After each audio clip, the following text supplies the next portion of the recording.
merupakan sebuah kenyataan bahwa hanya 2% orang yang bisa berhasil.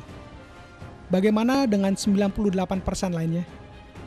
Sebagian besar dari kita tidak akan pernah merasakan apa itu arti sebuah kesuksesan. Dari kecil saya sudah tahu apa yang saya sukai, apa passion saya. Saya juga tahu apa yang ingin saya capai dalam karir saya. Saya lulus S1 2 tahun 8 bulan dan lulus S2 dalam kurun waktu 1 tahun dengan predikat cum laude. Saya berhasil menjadi seorang general manager ketika saya berusia 26 tahun. Ketika berusia 29 tahun, saya dipercaya untuk memimpin 3 perusahaan dengan total karyawan 500 orang. Semua orang pasti ingin sukses, tapi hanya mereka yang tahu apa saja yang dibutuhkan untuk sukseslah yang akan bisa mencapai arti sukses sesungguhnya. Saya memiliki misi to reach and inspire more Indonesian youth to be successful at their young age.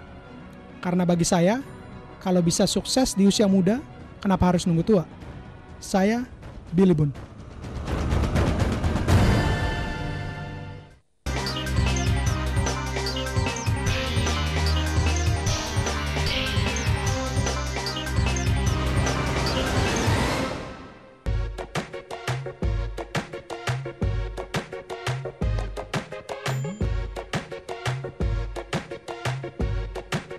Hai Yours, siapa yang nggak mau jadi young on top atau sukses di usia muda?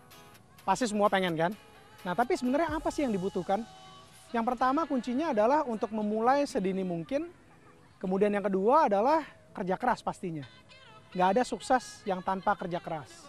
Nah dari tanah kosong seperti ini yang adanya di desa, ini bisa menjadi sebuah bisnis.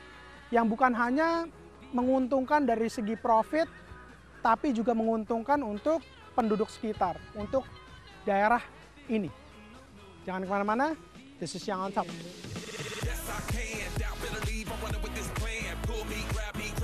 Di usianya yang masih muda, siapa sangka lelaki asal Bogor kelahiran 1985 ini adalah seorang miliarder muda.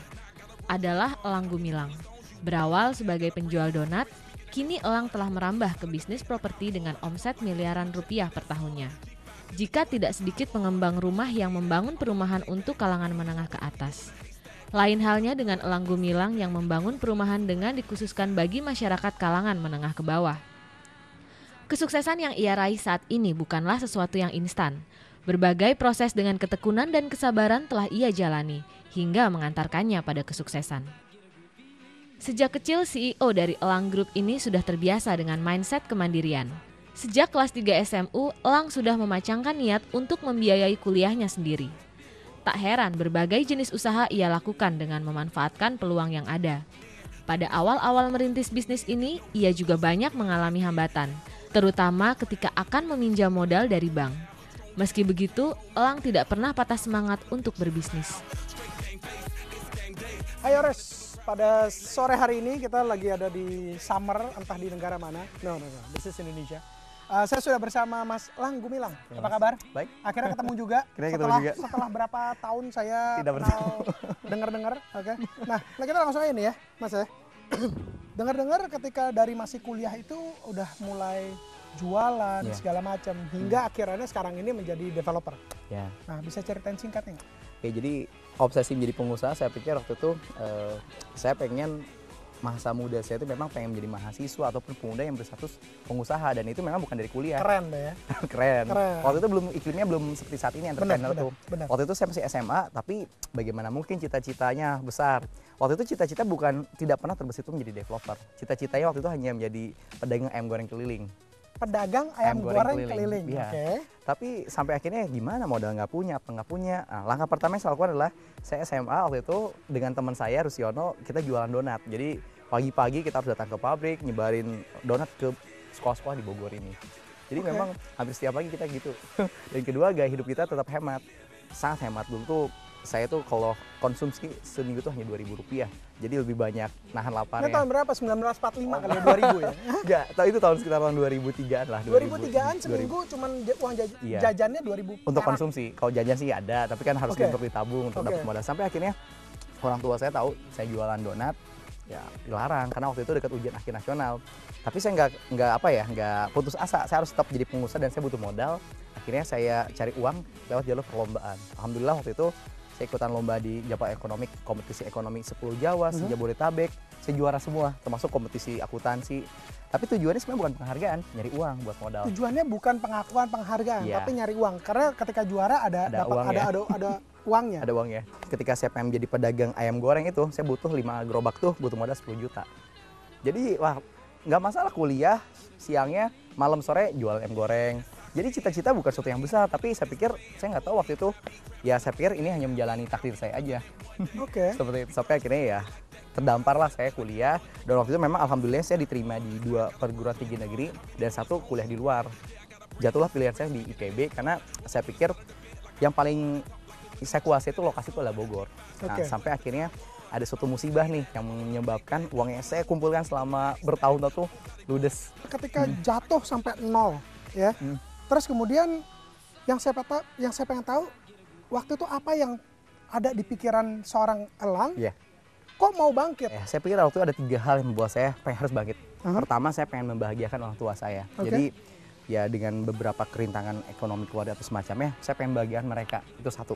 Kedua, saya pengen menghancurkan suatu paradigma yang mengatakan kalau kita yang muda tuh yang nggak bisa dipercaya. Kalau sukses tuh harus punya gelar dulu, harus mohon maaf anak orang kaya, harus gimana, harus punya gelar. Saya pikir itu salah. Saya yakin kita bisa sukses di usia muda dan saya membuktikan. Dan yang bagi saya, Setuju banget tuh, setuju banget. Terus.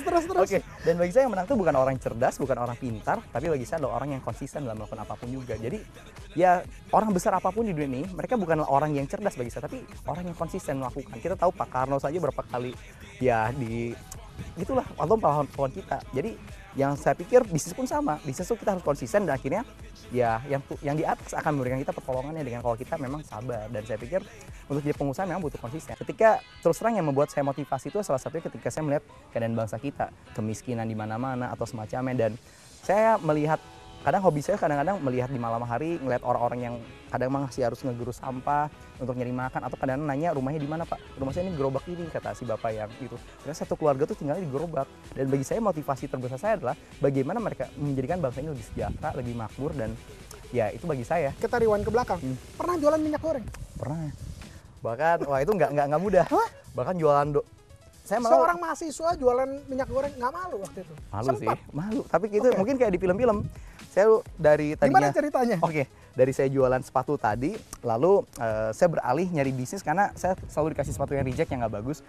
Mulailah saya ngeliat di kampus sering mati lampu nih, wah ini potensi bisnis jadi pedagang lampu.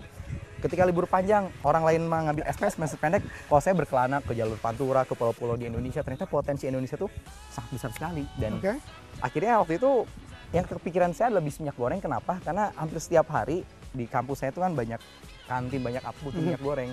Waktu itu menjadi minyak goreng pun saya nggak punya modal terus terang. Saya datang ke salah satu institusi keuangan, katanya saya lebih baik kasih modal tuh ke tukang gorengan daripada ke mahasiswa. Mahasiswa nggak bisa dipercaya. Jelek. Wah. Sampai akhirnya ada ibunya teman saya, dia baru di PHK, dia bilang, Lang, kita sama-sama orang susah nih. Udah kamu kelola aja uang ibu, pada uang PHK dia.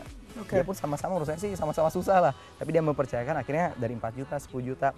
Jadilah saya pedagang minyak goreng dengan modal ibu tadi. Ketika nawar-nawarinnya pun harus ketemu teman segala Oh iya, macam gitu. bahkan Dan kita, itu nggak membuat seorang elang gumilang berhenti ya? saya pikir yang namanya hinaan, justru bagi saya, semakin kita sering dihina, semakin kita banyak dicaci maki, itu akan kita ditinggikan oleh yang di atas.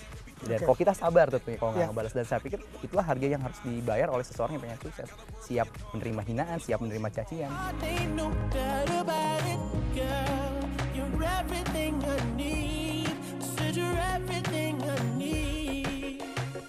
Kita punya modal besar untuk properti dan alhamdulillahnya, beruntungnya saya mulai belajar jadi sales perumahan, jadi kontraktor. Modal awal hanya 340 juta dan ternyata alhamdulillah dalam waktu 1